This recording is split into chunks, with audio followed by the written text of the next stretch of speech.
Welcome to Thriving in Construction, where we share insights, inspire growth, and break down barriers in the construction industry.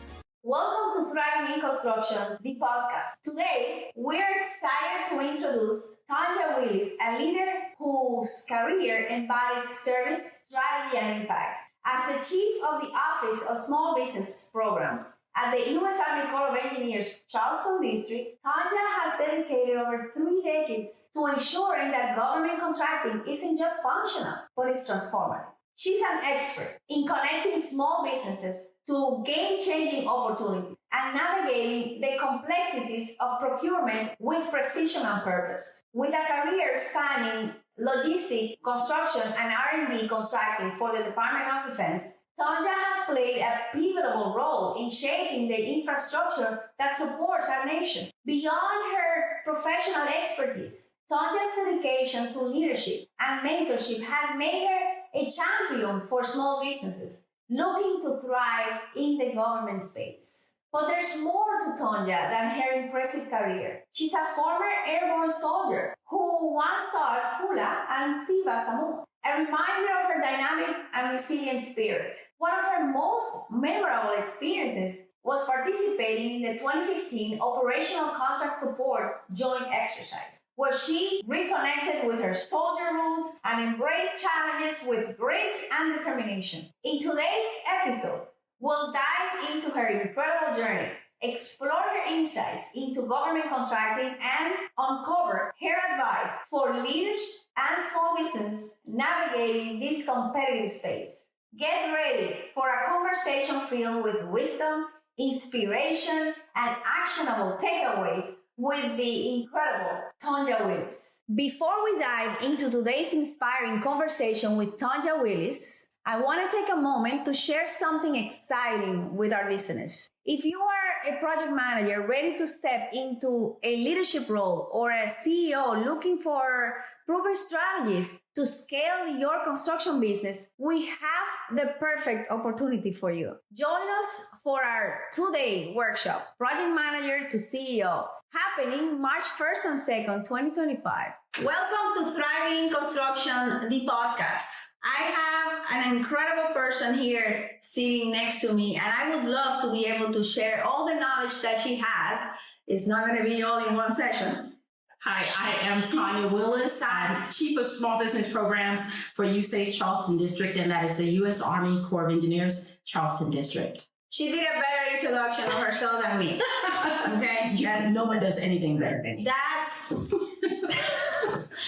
Listen, one of the best places to work for, one of the best clients I know is the Army Corps of Engineers. And in that frame of reference, there's also the district called Charleston District in South Carolina.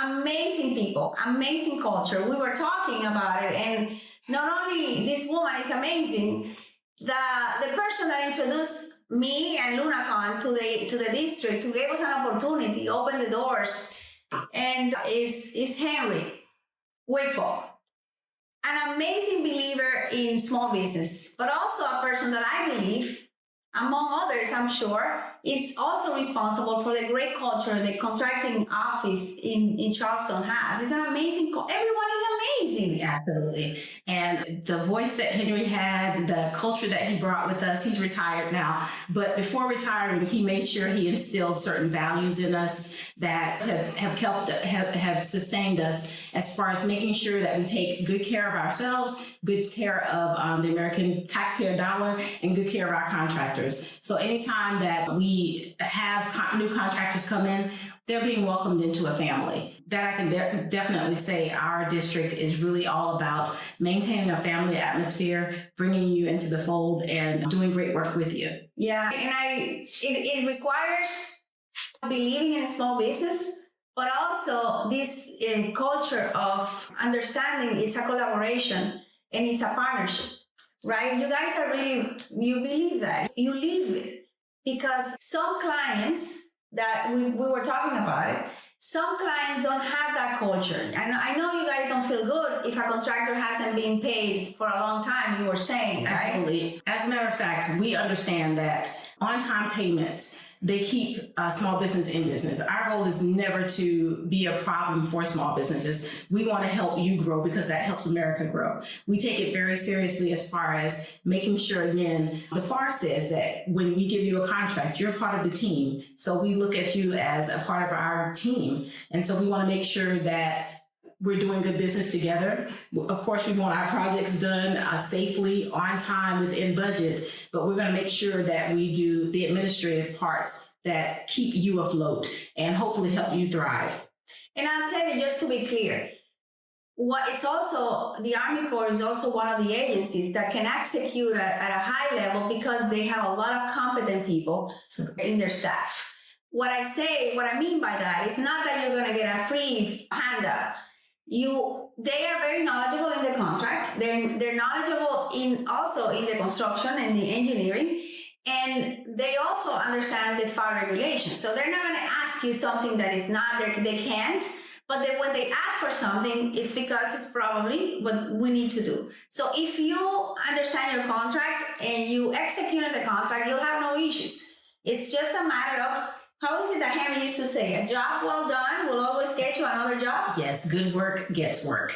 And that's that's a philosophy that we have. We love working with small businesses. In 2023, 88% of all of our contracting dollars went to small business. Wow. And that's an amazing feat for us. We're a smaller district in comparison to some of our sister districts, but we get a lot of work done, and we look forward to including small businesses. We maintain good communications where we try to be as open as possible. And so that if we see any contractors that are struggling, we ask that you reach out to the contracting officer, talk to us. We're going to try to help facilitate a good path to success so that we're not out there to just throw contractors under the bus and not do a good job with you. We can't do what we do without contractors like you, like the amazing work that you've done for us. We're grateful for it. And we're grateful too. So we also want opportunities. And I tell you, I think there's a lot of people out there that want to partner with entities like the Army Corps of Engineers, Charleston District, but also I believe there's also entities that probably want to learn how you guys do it so well. That's just to say, it's just a hint out there. If you don't know how to do it, call us. Call the Army Corps of Engineers. They are really good. And it means that they also get it done on time and on budget. So they must know something. Anyways, actually, when working for the Army Corps of Engineers gave people like us, LunaCon, an opportunity to serve this country. Absolutely. We're not in the military, but it feels like you're part of it when you are serving through what you know how to do. Absolutely. Through construction. And when you're doing military construction, you really are touching our soldiers, our service members. I'm a veteran myself. My husband's a veteran. Thank you for your service. As well as my son is now serving as well. And so when I think of military construction, I know that those are barracks that he's going to live in, a dining facility that he's going to eat in. These are structures that house our best and brightest, our service members. It's not taken lightly. And so when I tell you that we appreciate what you guys do, really, really do. Yeah, it's very good to work for purpose. Yes. And maybe this is part of what makes the Army Corps successful. It's very good at communicating the vision and the purpose. Even to people like us, we're not in active service, but we understand when we're stepping to a project, what's the mission, what's the purpose. So we just align and we go behind by supporting the bigger vision. Okay. That's truly appreciated. We appreciate you. So 30 years in the Department of Defense. Absolutely. You don't look like you've been 30 years. But what inspired you to pursue this career? I started out, of course, my first introduction to the Department of Defense was as a soldier in the Army. So I was a graphics specialist. So I did all the cute computer graphics when I was in the Army. And after I got out, I was a mom. So my husband and I were joint service. My husband was in the service as well as I. We were both in the Army. And we had our son. And we had to make some decisions as a family. And so I was able to get out of the Army and come into service as a Department of Defense, a Department of the Army civilian. And what drove that is that I love this nation. I love all that it's given us with its ups and downs and good and bad. I think there's no other nation like ours. And I I have a commitment to it, and I wanted to continue my service. This was one of the best ways to do that. And that's in a nutshell, just giving back and being a part of something that's far greater than myself. Yeah. I think that your life purpose, your life mission, it's all about that. Because you reflect that also in your personal life. Because you have a passion also to serve and help people in the foster care community. Yes. Tell us more about that. My husband and I are foster parents. And after we became empty nesters, I felt the need to feel the nest again. And through foster care, I was able to, my daughter came to me and we were able to adopt her. And she's a beautiful young lady. She's 21, college graduate, started her own small business. Amazing. Yeah, and in that, we found that there's a need for foster parents for undocumented kids. And this is something that's near and dear to me, as although I don't speak Spanish, most of my... Un poquito. I got to learn more than that. But most of my closest friends are Dominican, Mexican, Colombian. And when you see children that are coming in from outside of the U.S. who need support, I want to make sure that they're cared for. And so I found that's a need. And God always puts things on my heart, and I move towards those goals. So that's one of the foster care is just a passion for me and my family. That's awesome. That's whatever we can do to support, because it aligns with some of what we do, education and educating people that don't have much opportunities. Yeah. We're here. I'm hearing that you were saying that you were doing some work with Job Corps kids. Can you tell me a little bit about what you're doing with them? We have been interviewing them and bringing some of the kids. We interview them just if we were hiring anybody, right? Because we want to make sure that there's a culture fit. I'm huge on culture, and that we can give them a path to success. The Job Corps does a beautiful mission at training kids that are in construction, just so that construction can give them a journey. And they have not only concrete and shell, but they also have electrical. They have finishes. It's diverse. It aligns with what we want to do, and we have been placing these kids in some of our projects. Wow. To not only for us, but also for some trade partners. Because today we need labor skills. Absolutely. And I love that you are feeling a need within the community and giving these kids actual means to a successful future. I think a lot of people, we've been for so long, we've been pushing college, which is not a bad thing, but it's also, there's livable wages to be made from the trades. Yeah. And so you giving them that opportunity is phenomenal. I think it's not only livable. Construction, you can make really good money. Yeah. And also a path to success, right? Because once you learn the trade, you can become you have your company. And that's why we are coming up with a book to help them become entrepreneurs and be successful in handling the business side of construction. Okay. So, and that's construction related. So it would help them start. Okay. So they've learned a trade. Now they will be able to move that trade from themselves and to being able to own their own business within that trade. That's awesome. Yeah. Once you acquire experience, which is really important, people to understand, really master their craft, then starting a business is also a very beautiful path. Yeah. And I will say one of the things I really admire about you is your ability to take your thoughts and put them into words. And even I actually own this book, Be Who You Are. And I own this as well. And there are parts within the book that kind of help sustain women and help them figure out the path to their own success and to be able to be influential as you are. Thank you for the book. And one of the reasons why I wrote the book, just like the Army does with people, because there's so many times I see people like you that enter the Army in one role, but now you're in a different role. So if you want to stay in it, you don't have to be in war. There's many paths in the Army, not only for the person that entered, but also for their families. As a civilian, there's so much, and there's so many growth opportunities. Definitely. And I think that's how life is. We always have an opportunity to evolve and transform. Sometimes we feel that we got older and we don't, but it's not true. That's true. And women, many times, we have different roles. We are daughters, we are mothers, we are wives, and friends, etc., etc., etc. We have businesses, we have a profession.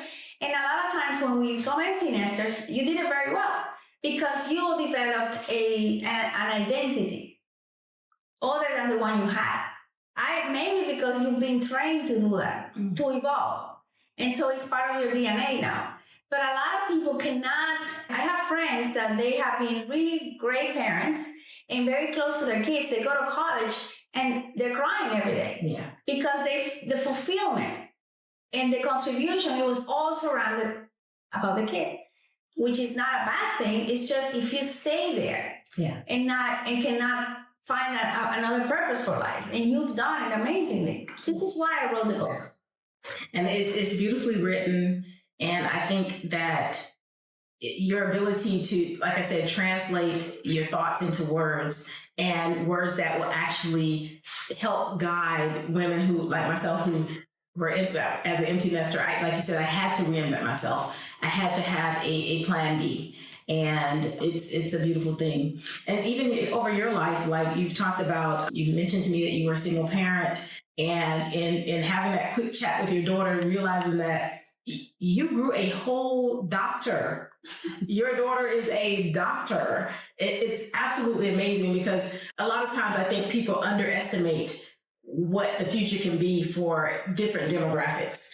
And to see your daughter like, hey, here's my doctor's badge. I am in charge. So that's a beautiful thing to see. We have 5 amazing kids, and if I take credit for that, because I tell you, my husband is my partner also in the business and also an amazing father. Yeah. Emilio has a light about him as well. He does. Like when I met him, it was like, oh, he's so just an amazing human. He is. And it's always great to see men who have that light and they have just a good heart and a pure intentions. He's that guy. Yeah. Definitely. No, definitely. And I really believe it's very important for both parents to be aligned. And I know you understand that. Absolutely. Because you have it too.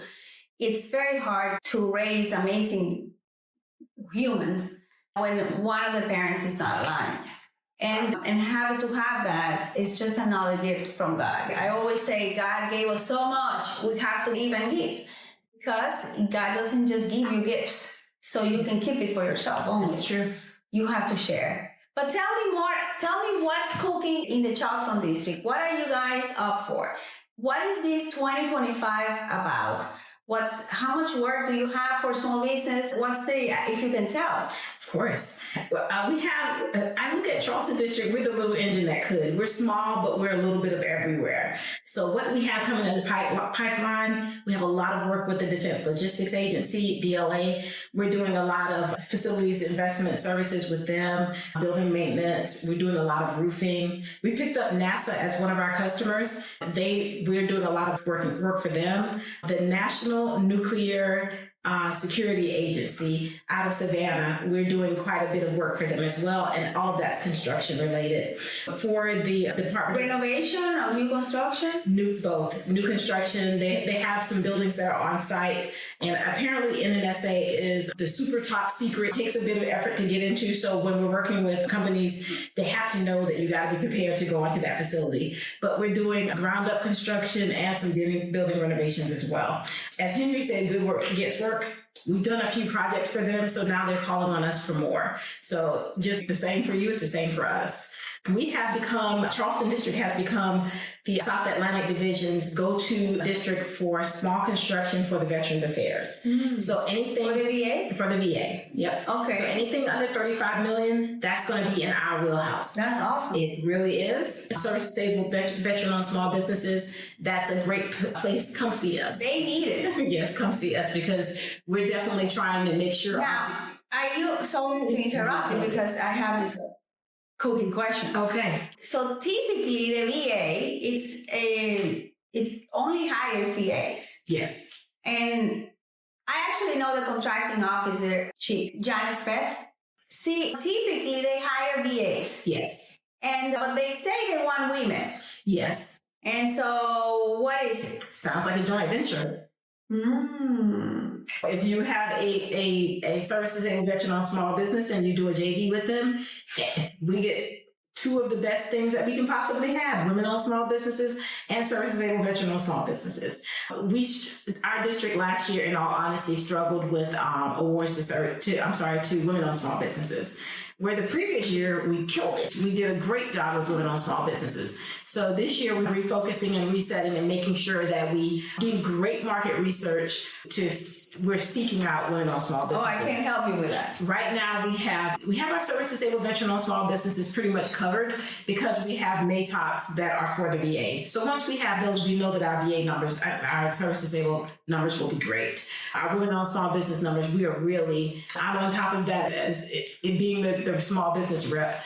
I am on top of making sure that we do our due diligence in seeking out women-owned small businesses. And also what I'm thinking is also that we can share some of the work that you got in the pipeline so that we can share in our media so people can apply. Absolutely. And if anybody in your media emails me, I'll give you my email address and I'll add them to our mailing list. Every month I mail out exactly what we have in the pipeline. We have our website as well, but I definitely on the first week of every month, I'm sending out an email to, right now my list is about 600 or 700 contractors saying, hey guys, this is what we have coming out. These are the sources sought notices that are out. And these are the actual solicitations that are posted. And anytime we post a solicitation to sam.gov, I'm sending that out to that list as well. If folks want to email me and say, they just have to say add me, and I will add them to our list. And once a month, at a minimum, you will hear from me and get what we have going on. That's beautiful. That's beautiful.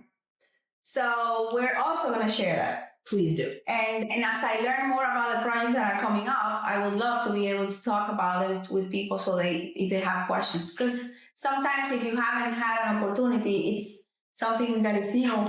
But I think this is a good opportunity also to educate people. Absolutely. And right now, the SBA is ensuring that the rule of two is applied. So if you see a solicitation that we've posted and we have at a minimum of two qualified women-owned small businesses who are competing on that, by law, that we have to go that route. We have to set it aside. And in doing that, if you and other women-owned small businesses tackle these sources sought notices together, you can come back to us and say, hey, what's going on with this? I feel like we have qualified women-owned small businesses. Why aren't they being set aside? You can ask us those questions. You can ask me any question. And as long as it's legal, moral, and ethical, I will always answer. That's awesome. Because I know if you always, this district always, all of them, they want to make sure that they meet their goals. Absolutely. Anything that we can do to help, definitely. Okay, I'll start calling you. Yeah. We'll share it, but I'm also going to apply. I'm calling you to apply. We love competition. Right now, 98% of all of our actions are competed. We do some AA work, sole source work towards the end of the fiscal year, but typically it'll be those small one-off projects, a fencing project, replace the HVAC project. Those come usually during the third or fourth quarter. Yeah.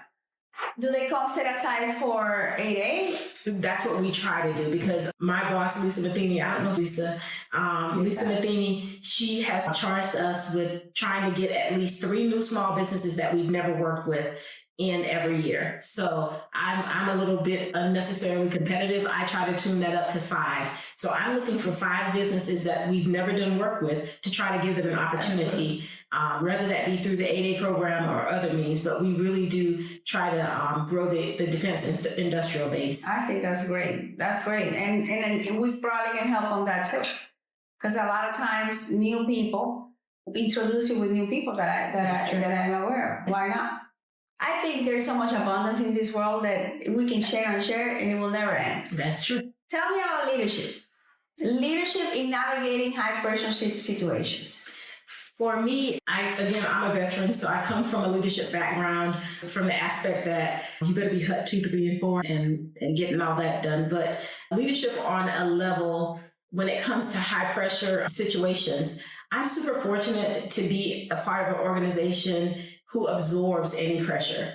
So if I'm in a situation that may even feel overwhelming to me, I have a leadership staff that's going to be standing in front of me willing to take a bullet.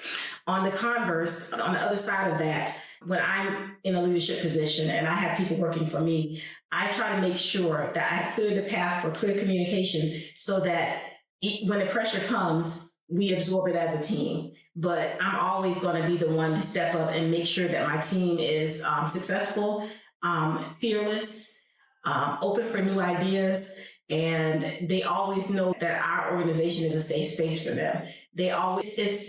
You move differently when you know that your leadership has your back. Yeah. I think it gives you a different type of voice because you know you're being heard, a different kind of pep in your step because you know that you have someone who has your back. And with our leadership of Lisa Matheny, Major Pat Ripton, Lieutenant Colonel Nahabedian, we have the Charleston District really is a force and it's a safe space. And I cannot recommend it enough. If you're looking for a position, it is the best district I've ever worked with. And I've worked with several USAID districts. I was going to say I second that, but I haven't worked there. Just in the support role as a contractor. If this year you're going to get those 5 new companies, okay, I declare you're going to get those 5 new companies, and they might be listening.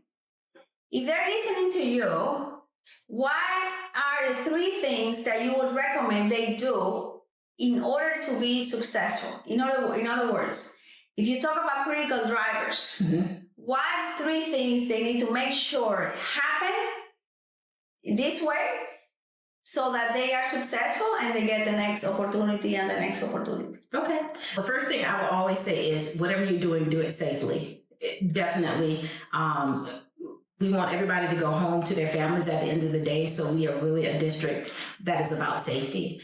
But number 2 is read your contract, read that solicitation, know what you're signing up for. So when you create that proposal, know what's in it, know what you signed up for, because as nice as we are, we're going to hold you to that contract.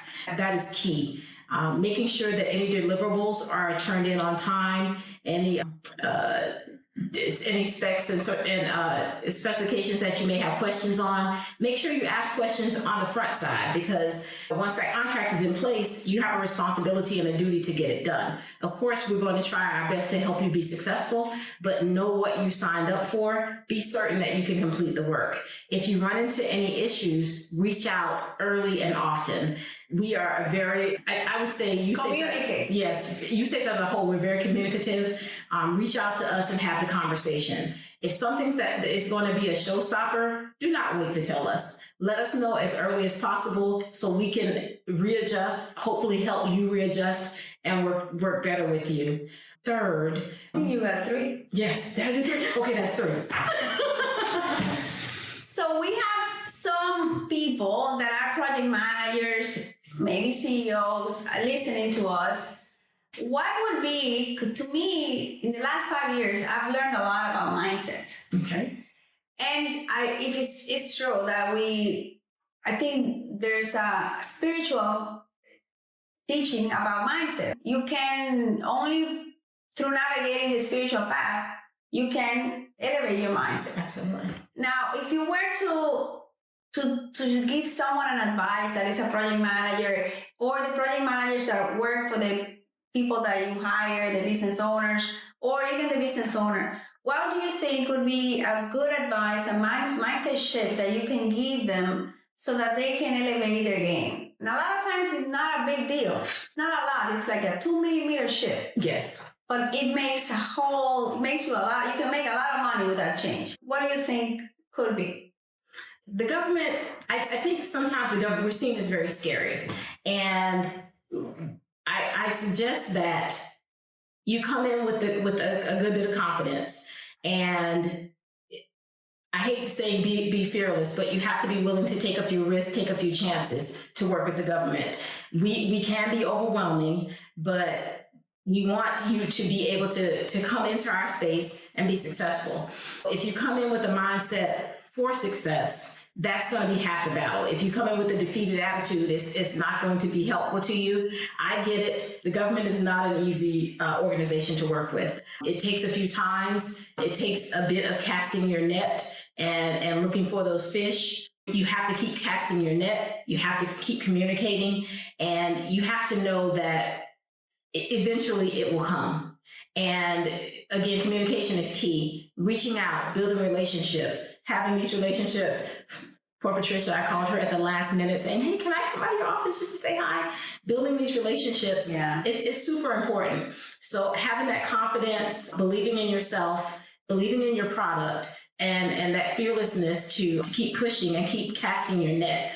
So I think, again, if you have a positive mindset, communicate well, I think those are game changers because it's necessary to be in the government space. Yeah, I think you're right. There is a lot of preconceived notions about the government. Oh my gosh, there's so much paperwork. There is. But I always compare it to people say, oh, you have to travel far for the jobs. They're not in the same location. Yes. For me, the worst thing that can happen in a contract is not getting paid on time, especially when it takes forever. Oh, yeah. And also that you have to fight or prove that you're not dealing with people that are competent or an entity that doesn't have the money. And they know they don't have the money. They go into a contract and then you're pretty much in a bad place. But that's not really the case with the Army Corps. So when you have folks like that, how do you overcome that as a business owner? Because that, like, people who aren't paying on time, because for us it's detrimental. We look at that as a critical failure on our part. If we don't pay a business, it's a critical failure for us because it affects your success. When that happens, what do business owners, what recourse do they have? The first thing is, I would love to say is that they should copy what you guys do. Because the difference is that you are, the federal government, and especially the Army Corps, makes people accountable. They actually time this, then there is an accountability. I have received like interest checks, payments for getting paid. I'm like, what is this $5 for? It's they calculated, you don't have to ask for it. It comes on its own. Yeah. So it's something that is recorded, and this is why this you guys become better and better because there's accountability. The entities that are not accountable, it doesn't get better. And so what happens is, how do I overcome it? Many times people overcome it with failing their businesses. Yes. So which is, to me, bad karma. It is unfortunate, and it is unfortunate. What I do, I now pay more attention as to who do I work for. Okay. When you're getting married, there's good marriages and bad marriages. When you are in a bad marriage, you don't want to do that again. So you learn. You understand their values, their culture, their principles that govern this entity. You do the same. If they align with you, now you do business. You have to learn to say no. You cannot do work for everybody. Okay. It's almost like going to bed with everybody. You wouldn't do that, right? No. So it's the same. And many times we think that we need the work, right? It's a scarcity thought that we need it, that we need it at whatever price. But the worst thing you can do for you and your business is to get work from people that don't align with your culture. They don't value you. And valuing you, for someone to value you, you have to value yourself. Absolutely. Because they're signs. They are signs. Now, you're right about it. It can be intimidating, the federal government. And it is true that there's a lot of paperwork. It's not untrue. And it is true that they will put the book is the contract on top of you if you don't perform the way the contract calls for. But for me, if I know what I'm supposed to do and it's clear ahead of time, then the rules of the games are set and we should be fine. Absolutely. And the fact that, yes, we travel is, like I said, the worst part is not getting paid. Because if you don't get paid, then you can pay on time, and it's just a cycle. But I would say I've had a really good experience. If it wasn't for and I say this to my General Seminar, way back when, if it wasn't for the programs that the federal government has and DOD for small businesses, we wouldn't be where we are. I have to say, yes, we work hard, but these programs are really set to help you succeed. If you know what you're doing and got the experience, you'll be successful. Yeah. Now, how many years have you been in business? Because you have so much knowledge, and I love that you're willing to share it. How many years have you guys been in business? We're going to be 18, let me see, on the 16th, it's going to be 18 years. A whole adult. A whole baby, a whole child. Yeah. And business, when we're talking, it's a spiritual game. Yes. The gift that you receive from a contract that doesn't perform the way you desire, it's your transformation. If you don't give up. Yes. Because the one thing, for you to see the fruits of your labor, and I think in any investment, in a business, it's just like any investment. If you don't give up, if you don't sell too soon, if you don't quit too soon, if you don't give up and you really ask, there is a solution for this problem.